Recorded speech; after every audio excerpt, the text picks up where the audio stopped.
Hello, we are Coco Theater, a performing arts group from Korea.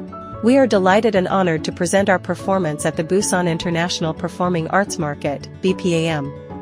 So far, we have presented a total of 10 regular performances, and one of our productions, Public Criticism, won 3 awards at the Busan Theater Festival. Coco Theater has established its identity through physical theater performances. Among our works, Persona and The Chairs have moved audiences deeply with their unique use of physical expression and innovative direction. At this year's Busan International Performing Arts Market, we will present a newly reinterpreted version of The Chairs.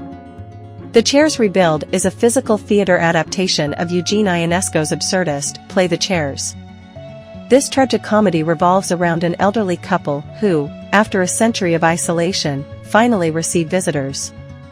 We have rebuilt our previous productions of The Chairs 1 and The Chairs 2 to deliver an even more profound performance for this festival. The performance will take place in Busan at Yongchun Small Theater, in Munhwa Alley, on October 6 at 6 p.m. The running time is expected to be around 15 minutes. For more details, please refer to the BPAM website. We hope that through Coco Theater's performance, you will feel the powerful messages conveyed through physical theater and our exploration of societal absurdities. We greatly appreciate your interest and support. Thank you.